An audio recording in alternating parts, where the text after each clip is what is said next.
Welcome back to Your Story Medicine. Today, I am with Taj Savitri, who is known as the Business Priestess for her ability to support future female leaders of our planet bridge into the physical concepts and ideas that cannot yet be understood by the human mind. Her gifts of psychic mediumship and understanding of the holographic nature of reality makes her work in leadership, business, and inner evolution truly unique and potent.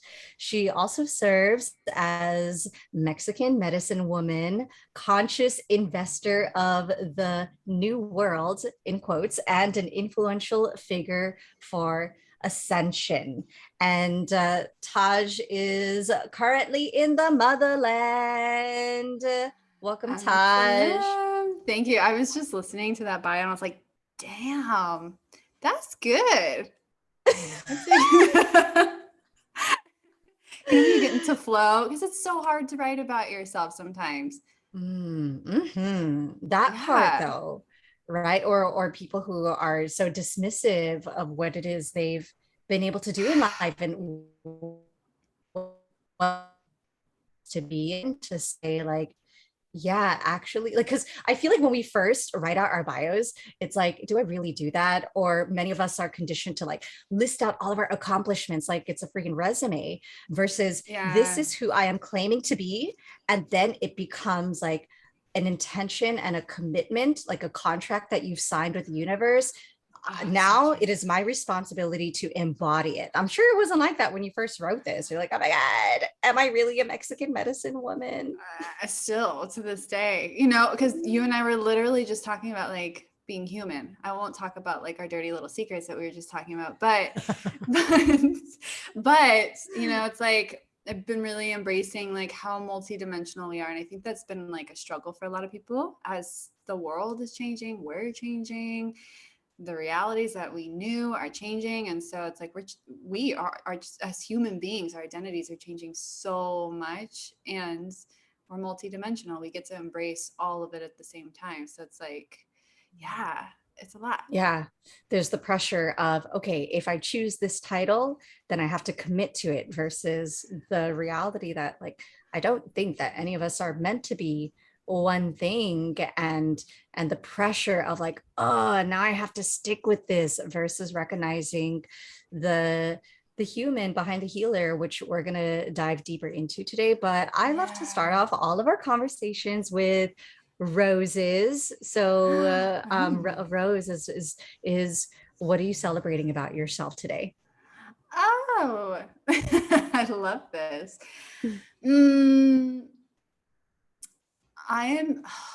This is so good. What I'm celebrating is my ability right now to trust the timing of what's taking place in my life. I am an Aries and I have a Capricorn moon. I have this thing in me that's like, go fast, go hard, do the thing, complete the mission. And I have burned out so much because of that. And I think a lot of us who are here to make great change on this planet, we can feel that. It's like an underlying thing that just kind of pushes us. And I've been in this place of just being okay with what's done in the day, being okay with what I've been able to accomplish today, or, you know, cross off my to-do list or whatever, as I know what my vision is, which is a very big vision. I also know that there's a certain transformation that needs to take place along the way as well. And we can't rush that. That's actually the most important part of the process, is who we become as we move towards that identity that we see that's powerful, it's embodied, it's wealthy, it's, you know, using our voice. And so I'm celebrating that. I'm starting to become more comfortable and present with what that is for me. Yeah. Okay. If you can see my screen right now, like I just came back from an epic 3-week just hitting the road, and I came home and I had to do a brain dump of the things I need to accomplish. And yeah, I could have typed it out, but I like it like that. I mean, I look, have mine like that too. analog girl in a digital world, right? Where sometimes I'm Yeah. like, I don't want to look at my computer right now. Let me just brain dump Mm, everything that's happening. And then mm, after I see all of the things that's on my list, I dissociate. And yeah. so yesterday I had a moment where Oh I'm like, yeah. you know what's going to be the most productive thing for me today is shutting off my laptop and going for a walk at the Mm, park. That mm. like I've had to start asking myself, what is it that's going to make me feel most abundant versus what is it that's going to make me the most money? Totally. And Yeah. that's like such a big separation from mind and soul, like tuning into mind or tuning into soul. Because the mind will say, oh, yeah, we got to do all these things. We got to make sense of things. We got to go. We got to because it likes that, like, I think it likes that concrete, physical, tangible. But a lot of the times the body's like, this doesn't feel good. And there's a reason it doesn't feel good. Yeah. And then it might be that walk where you're like, oh, I actually know what's the first thing I need to do on that list to actually get me moving in a way that is honoring my body and that's in like the rhythm of my life versus what my head thinks is the rhythm of my life, because rhythm happens in the body anyway. Yeah, I know a lot of what your medicine is supporting other women to be able to birth their own businesses, and many of them Mm-hmm. walking away with their own six-figure launches, which is oftentimes the marker of what we use as Mm-hmm. success. And what you have to say is just so important. If we're not checking in with our body and whether or not this feels good for us, then what is the point of even doing this work in the first place? So if Mm-hmm. we can take out those titles and Yeah. also just dig deeper into your own transmutations, the ways that you're currently alchemizing your Mm. medicine, how is it that you would describe what is it you do, or what is it that you're called here to do? So many things. Um, right now, so I'll touch on what you just said around like multiple six figures, helping people, specifically healers and light workers, and all these titles that we put to things, just humans walking this earth, stepping into their divine purpose. And one of the things I was saying, I don't know who I was saying. I was talking to somebody earlier. I was definitely talking to another human earlier. And what I was saying was, if we take away like our physical, if we didn't have our physical bodies and we didn't have this like physical experience, but we are still existing here on earth as just a frequency, the frequency of our soul, the frequency of our existence, how would we be making an impact? I just gave myself chills. How would we be making an impact on this planet? Is it, our connection to our heart? Is it a connection to truth? It's like just like the subtlety of that. So I've been dropping really deep into that.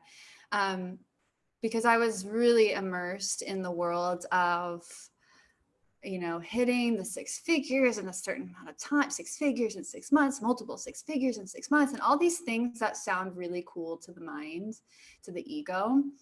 And I'm so proud of myself of all the accomplishments that I've made. But, anytime I hit those goals, I always had this moment of like, okay, now what? Like I would like almost like we expect like, this like, whoa, like a big crowd that's like, you did it, and I was literally like, oh, okay, like, can I just like go smoke a joint, go swim naked? Because it's kind of what I want to do, or like go plant a tree, and so it's like this whole, I had to really look at like what that was for me. Like, why was I chasing success in this way that we are like being taught to chase success when like I know who I am, I know what I care about, and doing it in that way didn't really resonate. So I was in a constant cycle of betrayal of self, betrayal of my body, betrayal of my desires. If I wanted to rest, if I wanted to do this and that. And I still to this day have to watch that. I'm more like hyper aware of it. But I even experienced a miscarriage because of that. And that was actually when I had a huge pivotal moment in my life, because I wasn't getting like the small hints, like the whispers we get. It's like, slow down, rest, take a nap. And and you don't want to do this. And I'm like, no, we do. We got goals. We got to achieve this. Yeah. And then I miscarried, and I just went through a huge cycle of grief, and I stepped away from my business for about 6 months. And I really got to, it was such a blessing, but I really got to reevaluate, like, why am I doing this? We go into it to be of service, but not out of sacrifice. But a lot of times I don't even think we realize we're sacrificing, because we're so immersed and entangled in this whole personal development for more consumerism paradigm, not necessarily so we can experience like this soul freedom. We still trap ourselves to a certain degree when we're chasing after, these goals that we have. And so, what I'm more focused on these days, I'm still so in love with like wealth and abundance, because I think this work is so important, especially with those who have really strong hearts and a big vision for humanity, to step into that for themselves and to own that and to ask for what they want, but also the backbone of it being their legacy and how they can give back to their communities, not creating it so that, Taj can fund their new Gucci purse, or, so I can help them buy a new car off of the showroom floor. It's so that I can help you feel safe in your life and supported on your mission, in creating a better humanity for all of us, whether that's you wanting to give, I've been focusing on like, okay, how can I give back to my community? I want to give 5% of my profits now to, causes around here in Tulum. You've seen it. There's so much trash here. There's a lot of poverty. And so I'm like, what's the impact that we can make outside of these privileged bubbles that we have, where we're only serving those who can actually, are multiple 6-figure earners? And I kind of got tired of that. I got really bored. And so, I'm still in support of this wealth and legacy, but I'm doing it in a different way, where it's like, let's really take a deeper look at what's going on here.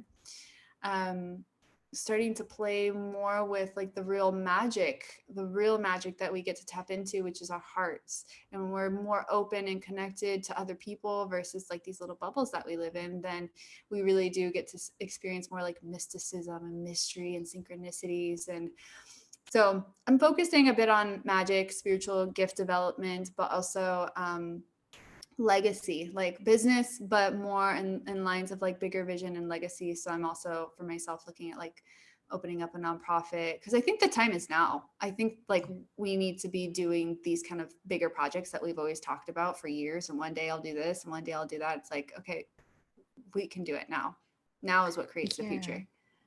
And there's a lot of folks who will go straight into the nonprofit, versus what I have now learned is have something that funds the nonprofit that doesn't entirely rely on pity stories. Because as somebody who worked in nonprofit spaces for 10 years, it's like, and being on the other side, I've sat on panels where I've read grants to approve of local arts organizations to get funding. And it's like, we have this checklist that rates, that gives, it's a metric that bases people off of how well they write and how much they're struggling. And it's like, oh my God, we're fighting for the same resources.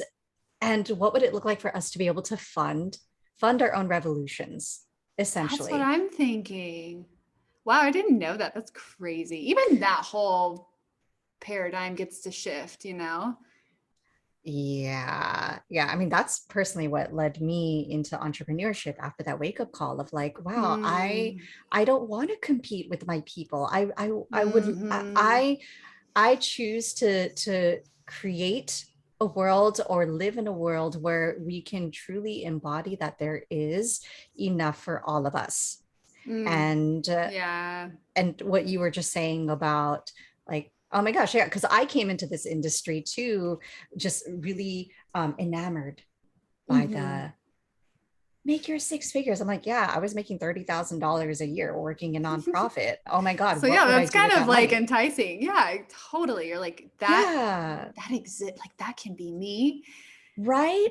And then 4 years later, I actually just had a call with my financial coaches because I have money coaches to work on my own money stories. Mm-hmm.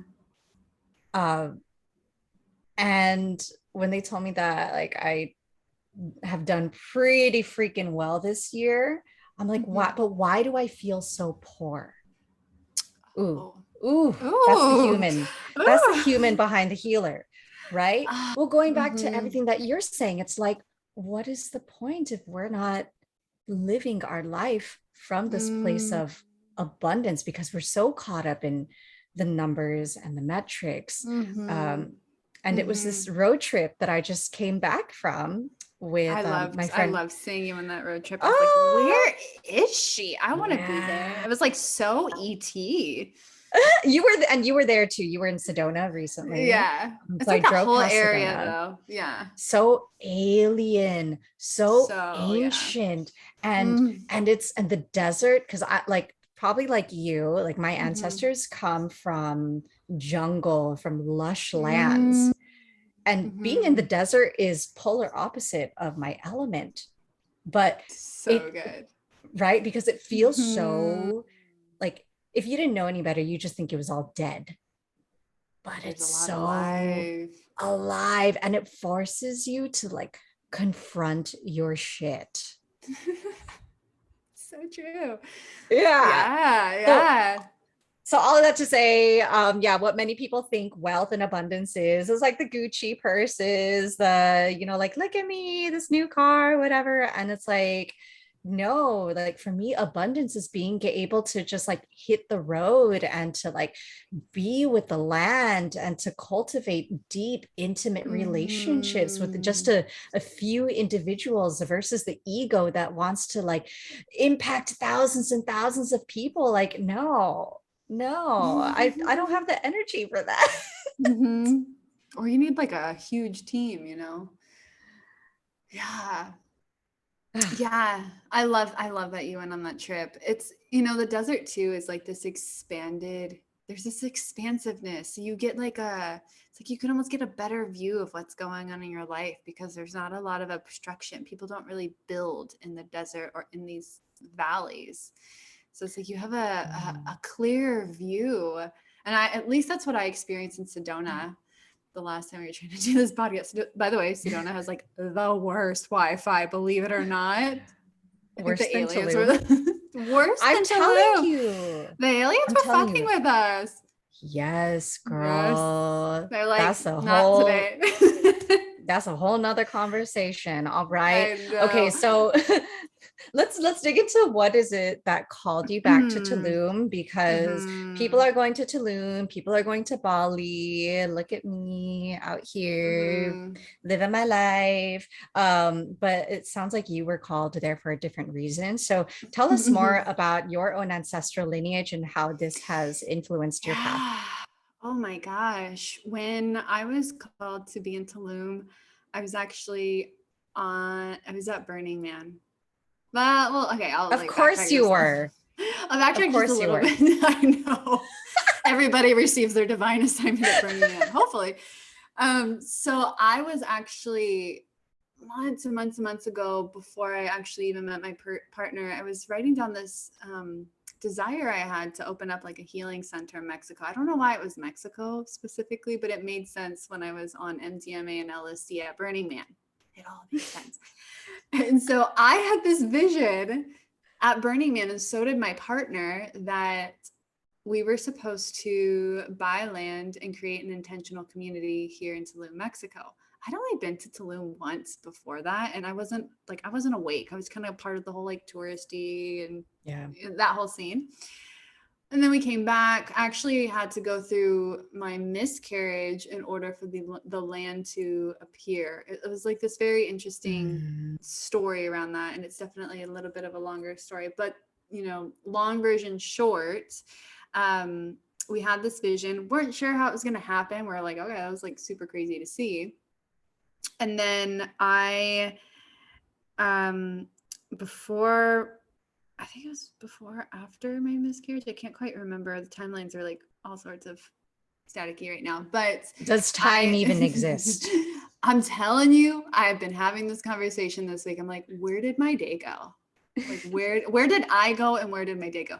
And I met this woman when I was in the Amazon rainforest that said, hey, I know someone out in Tulum who's a medicine, like it's like medicine people.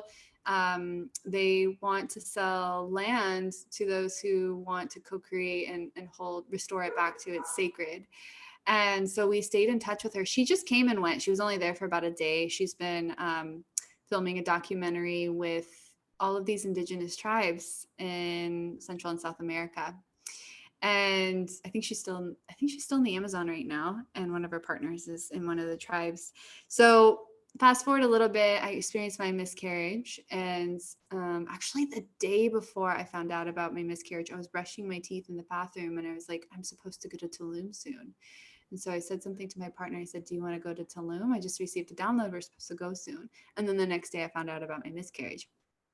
So then we ended up going as a grief relief trip, and we sat in an ayahuasca ceremony, and it was really, really healing. That was the last ceremony that I'd actually been in. And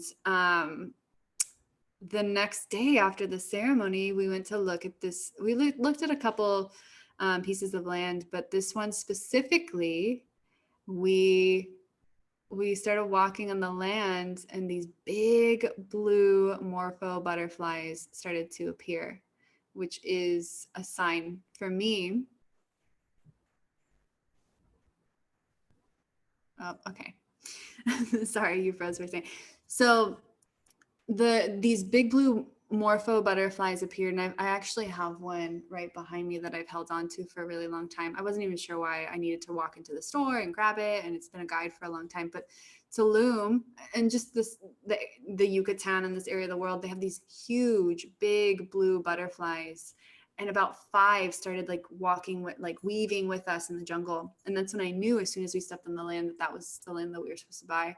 And so that day, I think it was that day or the next, I put down a deposit for the land, was not expecting any of this to happen going on this trip. And then, we're like, well, how are we going to pay for the rest of it? And then the funds started to appear, just like anything else. When you make a decision and you invest, that's the magic, And so a lot of the work that I've been doing here, because it's been such a mystery to me, like, okay, why am I out here? Why were the first 9 months of me being here so challenging and so hard? And it's because I'm seeing a deep and real aspect of like my lineage and what needs to be healed with my ancestry and why I'm out here. Because I think you and I had talked about this, the first round of us trying to record the podcast in Sedona, was that and then the aliens came, showed up. And they showed up. We went on a journey for a little bit, and here we are again. So we were meant to have this conversation with you back at your roots. I think so too, because it's a different energy now, actually, being back. But there's a lot of poverty here. There's a lot of I actually even just connected with my abuela, my mother, in Joshua Tree before I came back. I actually drove 8 hours to Joshua Tree and then went back to Sedona and then flew out. Like, for some reason I needed to go on this long road trip.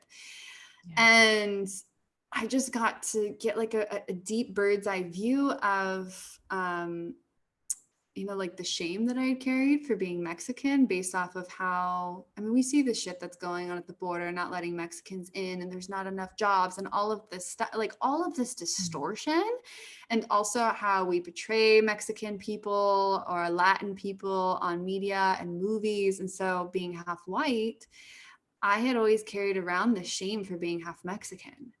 And so I've been healing a lot of that here, just connecting with like the Mayans and just like the deep wisdom that these people in these lands hold, that's so different from how we relate to them in the United States. And so, I think a lot of my work here is like connecting to the land, connecting to the waters, the sacred, and restoring that, honestly, just restoring that back to its sacred, when a lot of people come here and they can't see it. And Tulum is one of those places where people come because it's a nice vacation and a nice Instagram photo, and they completely bypass or don't educate or share that there's a lot of poverty here. And a lot of times they're taking advantage of the people that are living here by paying them. I mean, I think when you're aware, it's like, okay, they're asking for 50 pesos, that you can probably pay a little bit more, and you're coming for the deal. You're coming to just honestly dump a lot of your psychic garbage here. And that actually does affect the grid here. It affects the land here. When people come, they dump things, literal trash when they're partying and stuff like that. They start to fund the cartel through taking LSD at these jungle parties. And then there's pharmaceuticals now in the cenote water that runs beneath their feet that's energetically affecting our bodies. So it's like all of these things. And I think that's part of like why I've come into more of my spiritual gifts and sensitivities so quickly in this life. I feel like it's happened over like the past 3 years. So I have awareness around these subtleties that are so important for us to pay attention to in certain areas of the world related to our ancestors. And the other part of this, what I've been seeing about ancestry is every single one of us from our lineage, we're all very gifted. I believe that we're all capable of being telepathic, psychics, mediums. It's just a matter of you want to be in study of that and go down that path. But then there's a different level of gifts that we can access from our ancestors. So your ancestors will have gifts for you that I don't have access to, information, insights, access to different realms. And the same for me here in Mexico. But we won't have permission to go receive this information or these gifts until our consciousness is clean to a certain degree. So that means that we have to have a certain level of consciousness to hold and receive this information in a responsible way. Otherwise, what's the point in, giving people more power and more gifts if they're not going to use it responsibly to help with the betterment of humanity in this planet? So that's a long version of why I'm here. Okay. One thing that's coming up for me is have these teachings been passed down within your own lineage, or is it something that you had to go out and reclaim outside of that? And then the other piece of like is the how, and I guess it's interconnected, right? It's like, okay, do I just eat alkaline foods? Do I need to have an ayahuasca trip? Do I need to get on a plane and like get anointed, baptized in a cenote? Totally. Like give me the steps. Or there's no healers within my lineage. Like, who am I to do this? Or I'm afraid of appropriating another culture or tradition on this path, which a lot of people do end up doing. Right. I love that you're asking this question, because I'm actually creating an offering around coming into our spiritual gifts and developing those ourselves, not necessarily needing to know like, oh, I actually come from more of an Aztec lineage, like that area of Mexico. It's like, oh, I don't need to like sacrifice like a human in order to like access this information, I'm like, no, I didn't get taught that, and I come from a family of witches and healers, and my grandmother's psychic, but I never learned anything from them.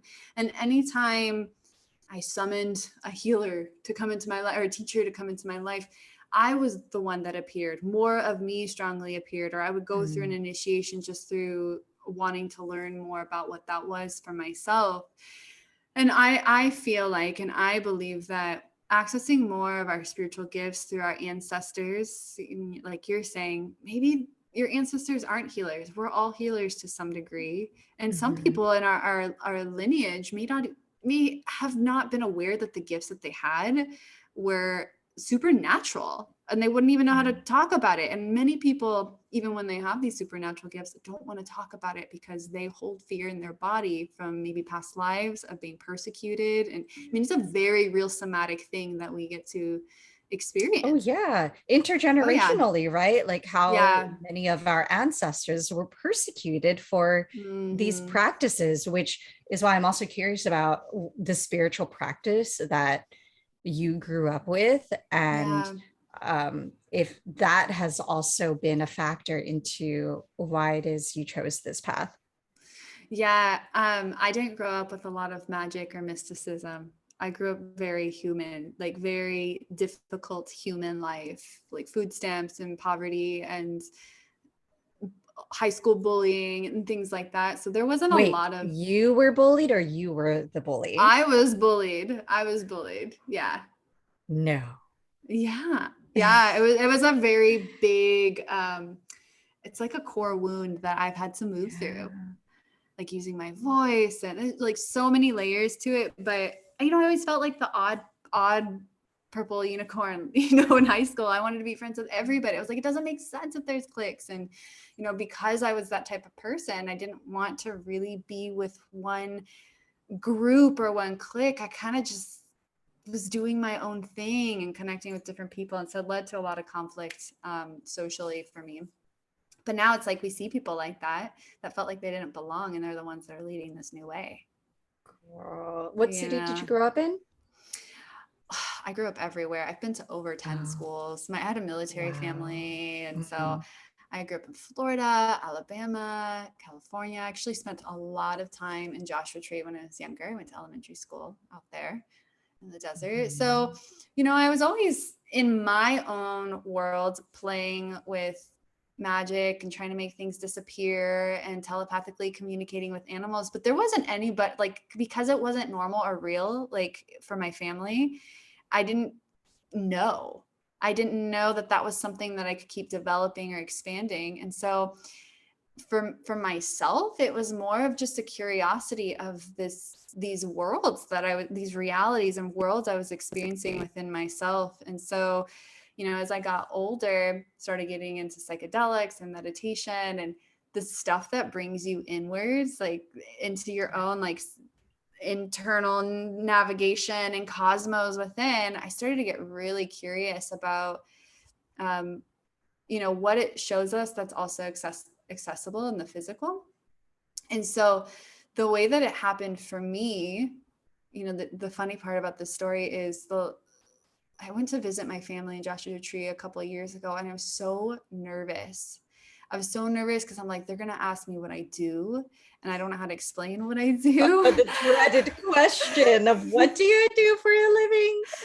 I know. And they always say, we're so proud. We don't know what you do, but we're so proud of you. From what we hear, you help people. And I'm like, yes, that's all you need to know. But it's so vast. There's so many different parts to it, My And mom would say that I was either a philanthropist or a social worker. I'm like, all right, if that helps. that works. That's fine. I'm a good person. So I was afraid of like talking about this like healer, metaphysical, magic priestess side of me, because I'm like, they're not going to understand. They're not really going to know. And my grandmother, when she talks about her psychic ability, she just says it's deja vu. There is no like, oh, this is what it is, So I grew Yeah. up where it was just like, yeah, it just wasn't like this whole like fluffy thing. It's just like we're doing life and we have Mhm. these experiences, and that's just what it is. And so when I started talking about it, my uncle was like, oh, yeah, we have powerful healers in our family, like in our lineage. And then my grandmother started talking about like like aunts who are witches that make dolls dance and transform into animals and all these things. And I'm just like, oh my God. So then I was like, okay, so I've been accessing some weird shit and nobody's telling me that this is actually part of like our lineage, Mhm. So it's been a lot of like just giving myself permission to open my mind up to different ways of interacting and engaging with reality. And a lot of it is actually just staying open Mhm. and connected to your heart, and allowing yourself to receive information from the external world without judging it, and just feeling it and letting it move through you and processing the information. And that's how you have these psychic abilities. That's how you become super intuitive or clairvoyant and have these visions. And so I really just went on my own study, and I met a few people along the way that said, hey, have you ever thought of this? Or, does your higher self view your lower self in this way? And it kind of planted seeds in my consciousness to just give me different ways of viewing and engaging with reality. So it really was and continues to be my own self-study. And here's the thing that I'm so appreciative about this, because when I was looking for a teacher, no teacher appeared, and it was me that kept appearing. We're in a time where we have to stop looking for the teacher and realize that we are the ultimate and only teacher that we ever need, because source runs through us. So it's that connection that we have to the source, the magic, the abundance within ourselves.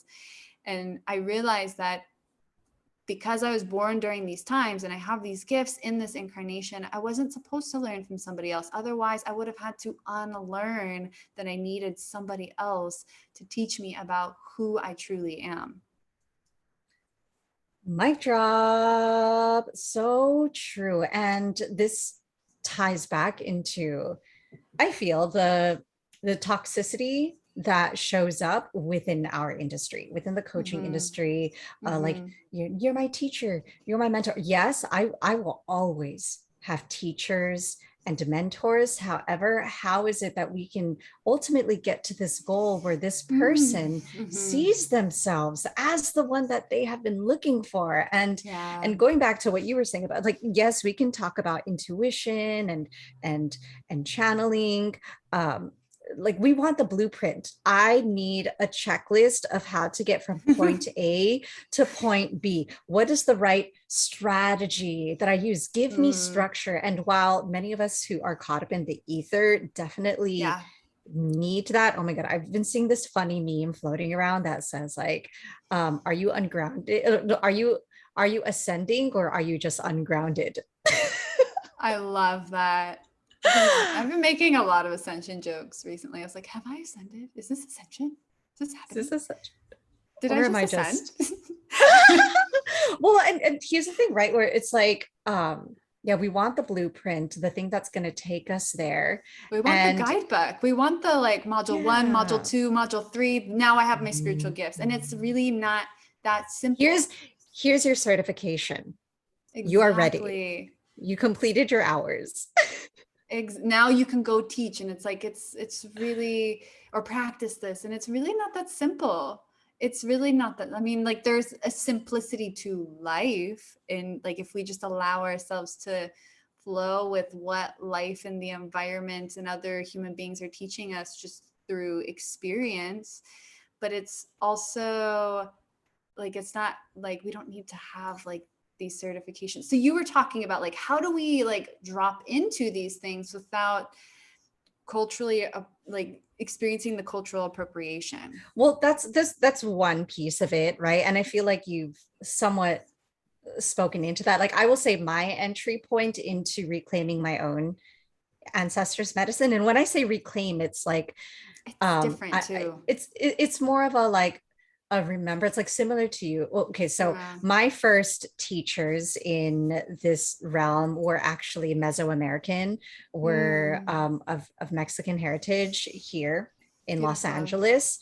And I told myself, I'm not allowed to practice abdominal womb healing, or a lot of the rituals that I was learning, because that's not of my lineage. However, it was because of that that led me to find a teacher in my motherland, in Thailand, who basically taught the same thing, but with Thai herbs, which made me realize that this is actually ancestral to basically all of us, even to people of even people of European lineage, how colonization and white supremacy has even impacted them in losing their own ancestral medicine. And so I think it's just important for us to acknowledge the lineage in which we have learned from, versus pretending like we got this ourselves, like that we downloaded this. Exactly. I'm like, my whole body, I've got goosebumps, because you're right. It's like this common thread between the feminine being powerful and intuitive and having access to these healing gifts with our hands and connection to our wombs.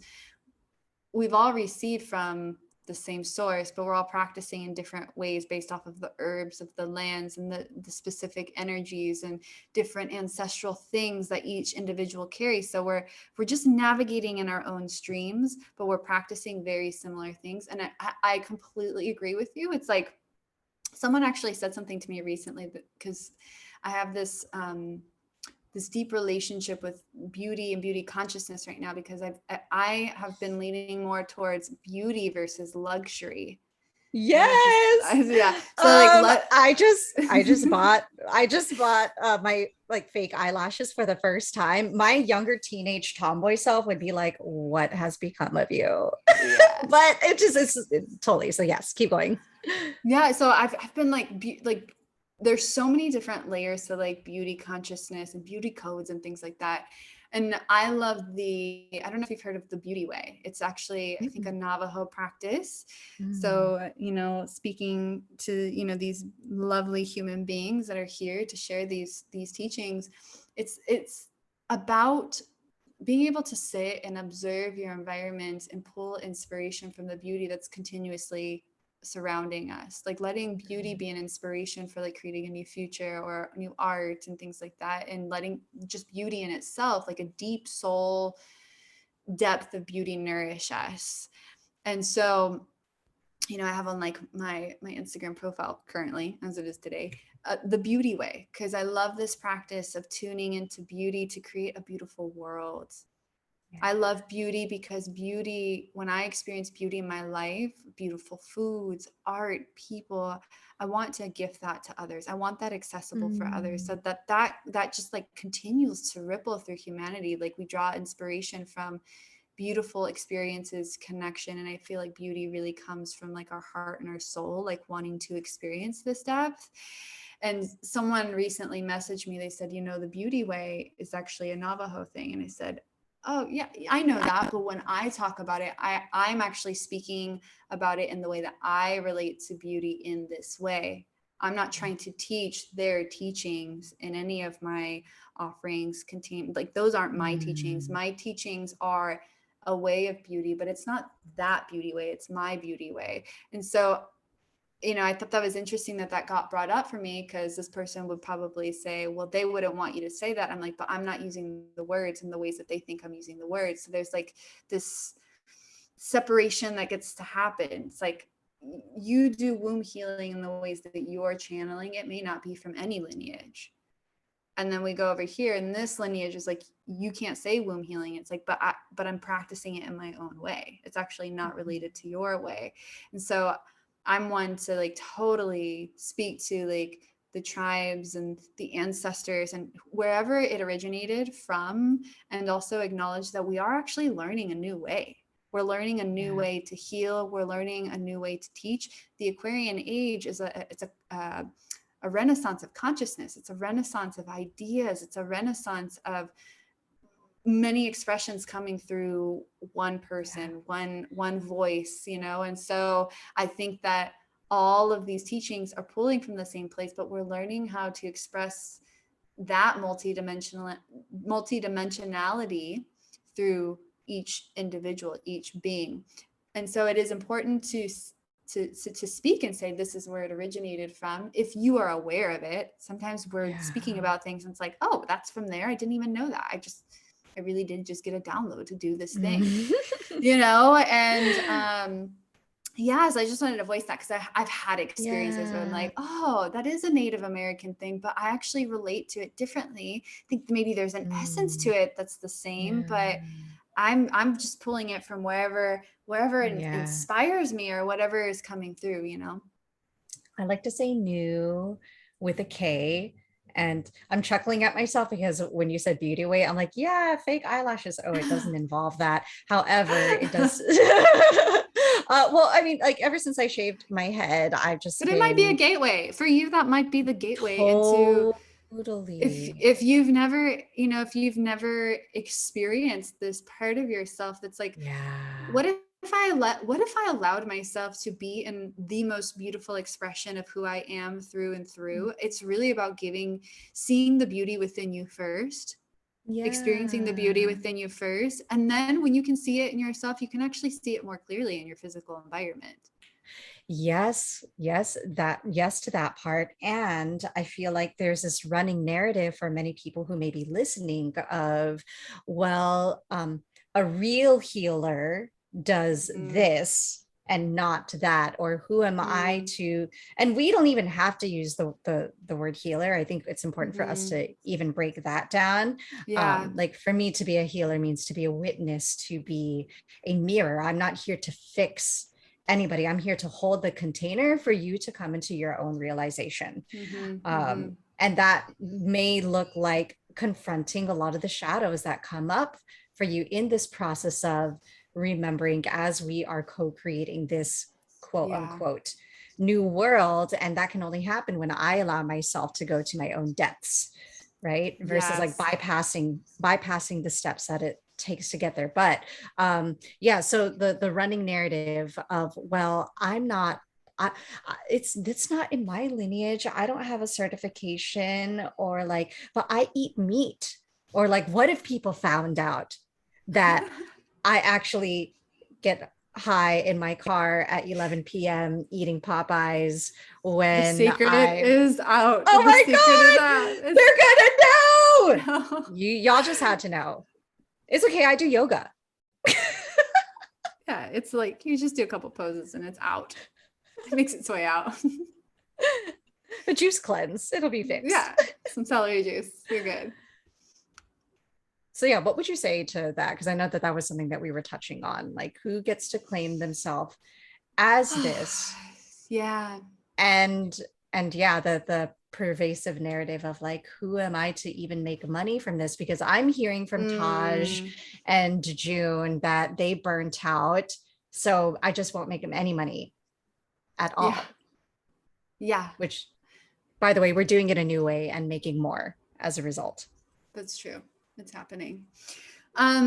This whole healer term, I have a lot of views on like using the word healer because I think that we're all healing for each other. We can all be toxic and harmful for each other. And even in that can be healing because we're going to create, because we're conscious creators, some more conscious than others, but we are co-creating, recruiting the perfect people, places, things, experiences to show us who we are being and what needs to be healed within ourselves. And then we take responsibility for our own healing. It's not really that any person is coming in and blessing you and you're on your way to ascension. It's you taking responsibility for, why would I have created this experience with this person? What is this person mirroring about who I am being right now? Which I've had several humbling experiences around that. But in regards to, like using these titles, whether it's shaman or priestess is a big one that I was talking about recently. It's a devotion. It's an honesty and a devotion to living a life of depth and service and writing those initiations. It's really like when you think of the word priest is in service to God. Priestess is not different than that. But here we look at the industry, you put glitter around a logo that says Priestess Academy or whatever, and it starts to water down the sacredness of what is actually, like, if you were going to use that word, because words are portals within themselves, when we start putting that label on ourselves, as we talked about in the beginning, we start to go through a process of, it either will start to purify us if we are not embodying that, or we actually start to go through a process of initiation and we go deeper into embodying that. And so I've had my own path and journey around that. And actually, my initiation was in my miscarriage. I wasn't like seeking to be called a priestess, or wasn't seeking to be called a shaman. And I don't even use the word shaman, but I do a lot of shamanic work. I'm very shamanic just by nature, but that's not like what I say just because I'm like, we don't use that word quite right. And I want to hold reverence for people who are super devoted to that path, because it's not my path. My path would be more the priestess path. Yeah. And so when I was experiencing my miscarriage, I kept seeing the Ankh. I never related to like Egyptian stuff and all of that, and lotus and oils and pyramid, like all the things. I was just like, oh my gosh. You're not a real healer. Yeah, I know. I need to, I'm not wearing any crystals right now. Need to align your chakras. You're missing a crystal? I'm missing a crystal. Where are all my crystals? So I kept seeing an ankh, and I was like, the way that I had always seen it, people wearing it, and I don't think they know why they wear it or what it is. So I started to do a little bit of research. I was like, oh, that's interesting. And then when I was in the ceremony, the interesting thing about this is when I was in this ayahuasca ceremony, and a couple days before I stopped bleeding, because I actually had to have surgery, and it's just like a crazy amount of blood it gets passed when you go through a miscarriage. It's like insane. You're like, am I dying? It's crazy. And I stopped bleeding, and in the ceremony I started bleeding again. And my womb was somatically like healing and shaking in the ayahuasca ceremony. There's such an intelligence to these medicines. And I had this experience. I don't actually know if I've talked about this. This is really interesting. I had this experience where I actually was asking for permission from the ancestors, the beings, and the energies of the land if we could buy land in Tulum and co-create and to bring it back to it's sacred. And so I was given the okay around that. I was doing a lot of work in the ceremony. And then I also got an invitation. I got an invitation around being a priestess. So it was, it's interesting when these messages come through, but it was basically, like the seat within myself that was offered to me. We could even say it was like higher self communicating, or like these higher aspects of myself that were communicating, that it was an invitation to step forward deeper into the path of service, deeper into the path of devotion to our creator, creation and restoration of humanity, of this planet, of Gaia. And I remember that coming through, and I was still kind of confused because I was like, what is this whole priestess path? And I just felt into it. I was like, I don't even know. I'm not even going to try to make sense of it. And I just felt in my body, and I was like, okay, like, I don't know what it means, but okay, I accept this. I accept this, and I'm okay to go on this path. This feels like, in my soul, this feels like a yes, even though I don't completely understand. And then I actually had a vision of the next mentor I was supposed to work with in order to help support me on this journey. And then I messaged her the next day, and I said, I received a message that you're supposed to be my mentor for this journey. And she's like, that doesn't surprise me. And so I actually have a mentor that I work with around developing these gifts. And it's interesting, because I think in my mind, I was like, oh, it's going to be about like oils and candles. And, there's a certain degree of that because it's alchemy. It's as above, so below principles, the Hermetic principles. And the most important thing that the study really is purifying yourself, coming back to what does it actually mean to be harmonized and in unity within self, and going deep into these places that you may not even consciously have access to. So letting your body communicate what is actually taking place. So for example, I got canceled, I think it was early last year. I was like, there's so much. We've all been a little canceled during these times. Oh yeah. And it actually, like, this process made my whole right arm break out in eczema for 6 months. Like I've never had like eczema and psoriasis. So my body was like, what the fuck? Like, it was like in fight or flight. And so I was working with her on this persecution thing. I was like, why do I feel like I'm in trouble? Why do I feel like I can't use my voice? Like, I feel very held back, and like what I'm starting to receive, the visions I'm starting to receive, a lot of my gifts are starting to open up again, or starting to remember. And we were connecting. She's like, I want you to bring awareness to your womb. And I said, I can't. Like, I almost can't bring my awareness to my womb. And she's like, well, just be there for a moment and see what comes up for you. And this is such an intimate experience. And I had this vision of me being strangled. And I was actually coughing the whole day before I even met her.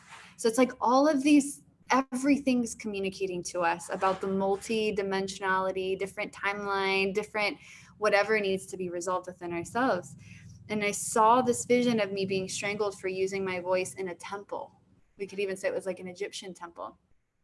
And then the next day I had these like red scratch marks on my neck. And so it's these things that happen where it's like, our conscious mind doesn't even have to understand, but on a soul level, we understand, and we just go through the initiations in this life to start to remember, to start to move through the blockages we have, to start using these gifts or to claim that healer within us. But I would say above anything else, you know, in your body, you know, in your being, if it's true that you're devoted to this path of service. That's what it is to be a healer. That's what it is to be a true shaman that's not out trying to make money. You know, people in ayahuasca, like taking advantage of people. It's what it means to be a priest or a priestess. It's devotion to service and humility and being okay with being wrong, and saying I'm sorry, and saying I don't know, and allowing yourself to be human in the process, because we are having this human experience and we're remembering at the same time. And I have known when I've used a title or a phrase and I've lied to myself. I've just used it because it sounded cool. I've used it because it'll help me sell.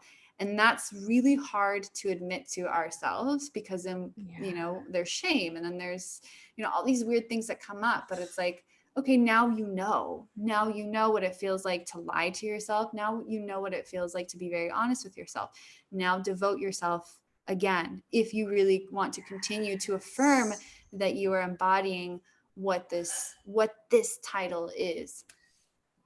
Yes, I resonate so much with that description, a lot more, which is like the devotion. Like, you're gonna fuck up. Okay, you're gonna fuck up. Yeah. And then I feel like for people like you and I who are called to hold this sacred container for others in their quote unquote ascension. But really, it's like, how is it that you can come to value this medicine beyond money? Because what it is, it's actually priceless. You cannot put a price to it. And how is it that you can walk this path, recognizing that there are going to be moments that you are doubting yourself to the core, where you may be shamed, where you will feel shamed, where you may experience cancellation. But are you going to sit in that shame and allow that to stop you from taking a pause, taking a breath, saying, and beyond just apologizing, just like being in gratitude for the lessons that come from this experience, and then recommitting, devoting yourself to this path once more, over and over again, recognizing that there are going to be many lifetimes within this one lifetime. So what is it that you have been doing to stay grounded even in your transitions, and what is it that you learned to release? Yeah, you know, it's been so important for me, and I really got to see this in Sedona. I stayed in Sedona over 40 days because I wanted to experience a sadhana spiritual practice for 40 days there to see what journey I would go on with myself. So fun. And it's so hard sometimes to see certain, you know, you might be in the car eating Chick-fil-A and, you know, you're like, this is a low point in my 40 days. The secret is out. We like chicken sometimes, not from the best places. But I was like sitting there and I was like, oh, this is not really on brand. Girl, I'd be going through the same shit. Oh my God, if people saw. But the fries are so good, you know? It's like these two. Like, shame on you, but the fries are so good. I am self-punishing myself for missing morning meditation. But and it's kind of a guilty pleasure, and so much is going on here within myself. I forgive myself, but I'm still doing it. Yeah, totally. So I realized that how important my morning devotions and practices are. So they're so important. And, you know, when I had my awakening, I started meditating and I started practicing Kundalini yoga meditation. I would have all these different sadhanas, and just go deep into this process. And I would pray in the mornings. I mean, I would just go deep and into like what I needed to clear and what I needed to heal within myself. And I kind of lost track of that, you know, because life happens and things get busy and oh my God, more news and more shit happening. And you just kind of get sucked into those places. But I have found that it's so important, especially when so much is changing so quickly and so many paradigms and illusions are just crumbling within ourselves and around us, to connect to your truth every single morning. And it may not even mentally make sense what your truth is, but your body and your feelings will always communicate to you what your truth is. So I have found for myself that has been helping me stay grounded and centered and giving me more of a capacity when, especially here in Tulum, because there's always stuff happening, that I have more of a bandwidth to respond rather than react, where I can still be the observer of the experience instead of falling into that wormhole of what the fuck drama and then spiraling and spiraling and spiraling and spending days trying to get myself out, which then, you know, fucks with your manifestation, fucks with your flow. You know, it's just like we can go there and we can be in it because we know that there are parts of ourselves when we become more aware that actually really enjoy the addiction to the drama and to the distraction and will pull us away from our dharma. And so, you know, what that's looked like for me is I meditate for 15 minutes in the morning. I do a lot of work in my sleep. People say I visit them all the time and do energetic work on them in their sleep. And my partner's like, where did you go? Because you have all this energetic stuff on you. I'm like, I don't know.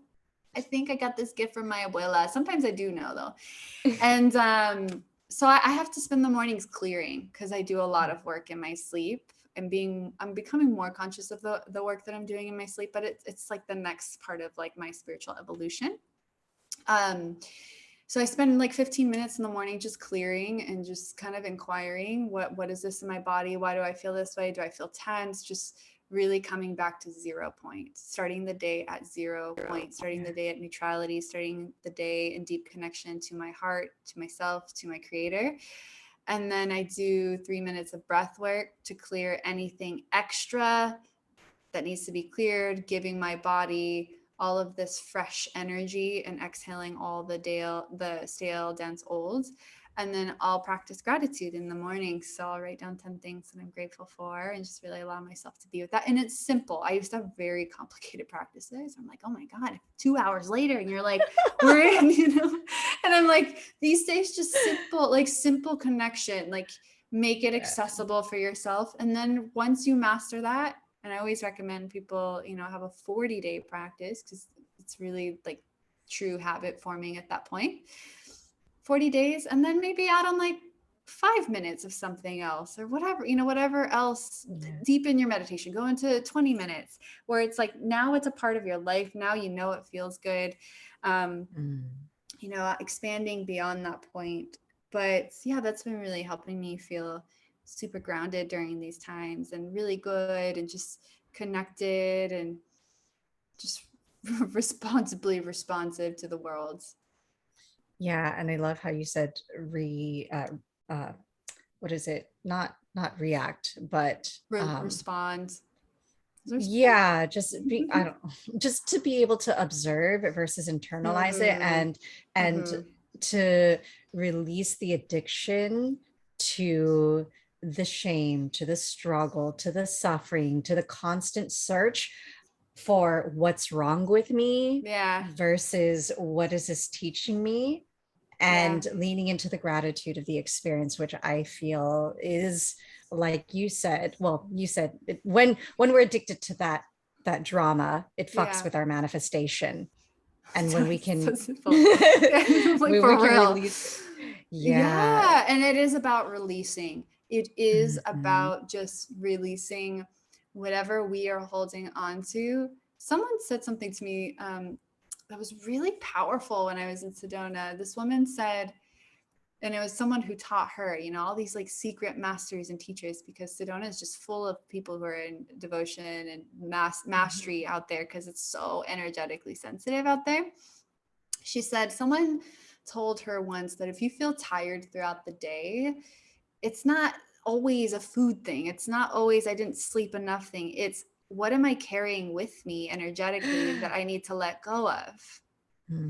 And so I know that part. And I started to notice if there was any point in my day where I started to feel tired. And this has actually been happening recently for me. It is a food thing. My body doesn't like gluten.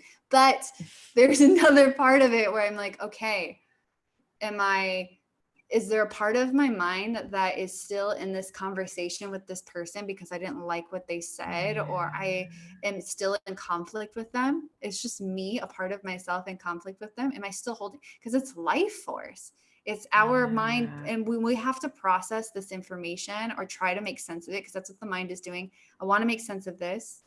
I want to know why they said this. I want to know why I feel this way because of this thing happening.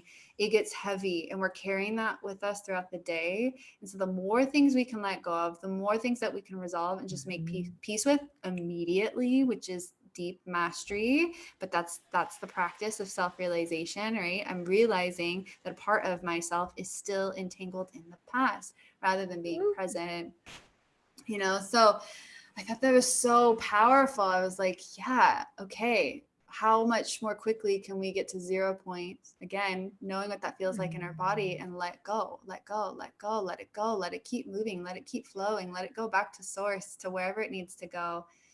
It'll be taken care of, and you don't have to carry that with you. Homeostasis. Give it back to the earth, turn it into compost, and the earth will take it and alchemize it into medicine for you and the people.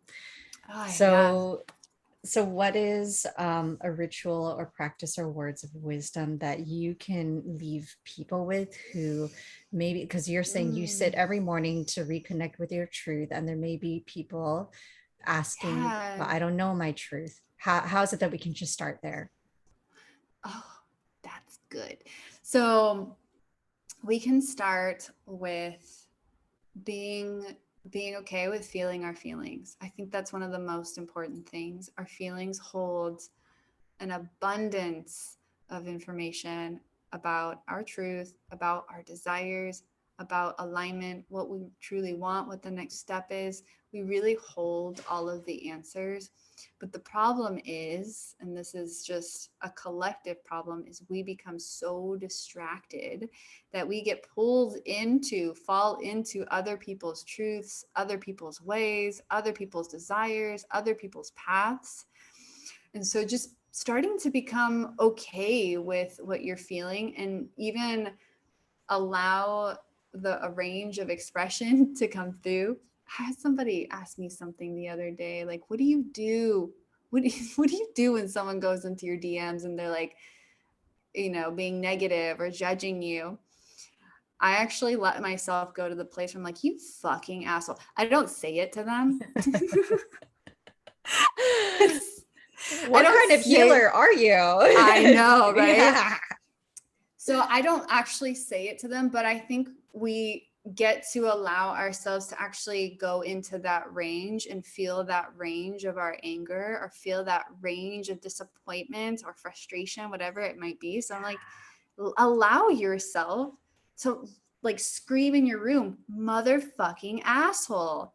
You act like you dick, you know, like allowing yourself to just be like raw and human and like disgusted in that moment, and then calibrate, come back to center, and notice what information you receive from going deep into that expression without actually needing to put it on someone. Because when we don't allow it to move in some way, that energy wants to go somewhere. We'll want to put it on someone. And that's when we might respond in a way that's more harmful. So I say just like allow yourself to like have that range. Like if you're feeling like you're playing with your inner child, and to some degree, like go deep into it. Go as far as you want to go into it, and then come back to that homeostasis. Feelings have so much information about the gifts that are coming through for every single one of us, alignment, what we want. So that would be, and and I know people are like, well, what's the blueprint? How do I feel my feelings from point A to point Z? It's your path of mastery, your path of getting to know yourself. And you can ask yourself, you can trust yourself, what is it that I need to know here? What is it that I'm learning about myself? What is it that this person is teaching me about myself? What is the situation teaching me about myself? So many times we want to hire the psychic. So many times we want to hire the teacher or the coach to give us that answer. But the real practice is learning how to trust the voice that is within us. And the best voice is and will come through when we are at that 0 point, when we feel good in our bodies, when we feel like, okay, we've allowed that expression to come through of anger, we've allowed ourselves to be in shame. But bring yourself back home. Bring yourself back home. What does it feel like to be home within yourself? And then inquire within your home, and that's when the clearest answers, insights, downloads, all the things you could ever want come through. Yes. And I want to preface for those of you who are listening to this thinking, okay, I guess I need to go on an ayahuasca journey then to find that clarity. I've personally never done ayahuasca yet, at least it just has yet to call to me. But the most important thing is not that experience within itself, it's the integration that you do afterward. Because there's a lot of people who will then, with a lot of people who will then be addicted to those experiences. And one of my friends, Blue, I saw her say, like, how is it that we can find the sacredness within the mundane? And that is where so much of the magic actually, yeah, that is where the magic lies, right? Not in the making the 6-7 figures, traveling Bali, Tulum, like, oh, I'm a healer, look at me, like doing all these experiences. Like, no, that's not where the medicine is. The medicine is in the here and in the now. So where is it that people can, oh, actually, let's ask that first. Where can people go and find you? And then I'm going to ask my last question. Okay. People can find me on Instagram, Taj, Taj.Savitri, Savitri. I also have a website, Taj Savitri. We'll put that in the show notes. We'll put that in the show notes. So I also have a podcast called True Nature. So I have a very beautiful, also triggering first season. It's coming back out, but you know what? She's coming again at her own time and pace. And I love that about her. That's a really cool place to just like drop in, tune into some of my teachings, insights, awarenesses. And honestly, the first episode just really lets you know who I am. I cry on it. You get to feel my heart. It took me like 4 times to record that podcast episode because I was like burping and releasing. And then I also have a Telegram channel. So, the best place to really get a hold of me is on Instagram. And that's where you can find a lot of resources and other ways to come play with me and get immersed in the magic. Yeah. Yeah. And also to be alongside you with a lot of these transitions that are happening with you, right? We can only talk about it once we've gone through it. So exactly. With that being said, my favorite question of all, if you could envision yourself as a future ancestor speaking, time traveling back to either present day Taj or that version of Taj who was on that grind following other people's truths versus your own, what is the voice that would come through? The thing that came through immediately was follow the yeses. Just follow the yeses, the things that are like an immediate yes, that feels good. Yes, I want to do that. Even if it scares you a little bit, like it's gonna scare you. If it doesn't scare you, and you're not dreaming big enough. It's so true, and it really should. If your dream is to, be an author, or to, be $1 million author that writes these books that transform people's lives because you want to do good things in the world, and you're, that's point Z, you're at point A, you're going to go on a journey. And that the yes, it's the yes journey. It's the saying yes to that vision. It's the saying yes to who you get to be and transform into, to get to that point, to that person that can hold that vision with reverence. And then you have an incredible story about your life. And that's something that it's been coming through for me, you know, and the ancestors have really been saying, like, now is the time, like the yeses that have been there for you, like for you for years. Now's the time to follow those yeses. Now's the time to go. Yeah. And alongside that, what is that you are willing to say no to Mm-hmm. to get to that? There's also a yes in the nose. There's also a yes, like a hidden yes in the nose, because the nose is like, no, I'm done with these type of relationships. No, I'm done, you know, like charging too much or charging too little. It goes both ways. Yes, it does. Right? Like it's actually okay to like lower your prices. That's okay. It's okay. Yeah. It's If okay. that feels good for you, what makes you feel most abundant? And what makes you feel most aligned? What makes you feel most integrated, you know? And it's okay to say no to spend more time with yourself. It's okay to say no to eating a certain way, expressing yourself in a certain way. It's okay to like let go and say no to these parts of ourselves that we're like, okay, this is like not the most beautifully expressed version of myself, and I can say no to that. I can say no to that expression and choose a better yes expression of myself in this moment, whether it's in conflict or, you know, it's how I run my business. The no's, you're right, like the no's are just as important, because it tells us what we are no longer wanting to experience. And that's actually a boundary. That's like the line in the sand. Yes. Yes. Yes. Yes. Yes. Yes. All the yes. Heck yes. All the yes. Oh, well, thank you so much, Taj, for sharing this space with me today. To many more to come. And like, sure. wow, what an absolute gift it is to like, I just you know, when I think about this legacy that I'm cultivating, I'm just so grateful to run across souls like you, because, you know, like so many conversations I have with other women, or, you know, we call them leads in like the business world, right? It's like, it's more so like, are you ready to walk this path with me? Are you ready to go to the depths? And there's always a question of like, yes, I've been, or the realization of like, yes, I've been praying for sisterhood like this. I've been praying for relationships like this. So thank you for being evidence of my journey and the beautiful connections I get to make along the way. Thank you so much. Likewise, I've been thinking about that as well. It's like, oh, there's not a lot of us, but when you meet one that is like kind, you're like, fuck yes. Where you been? All the yes. Where you been, girl? You eat fried chicken and French fries in secret too? Only occasionally, smoking like once a a joint. year. I know. Did we Editor, say that? editor, edit that out. Okay. That never happened.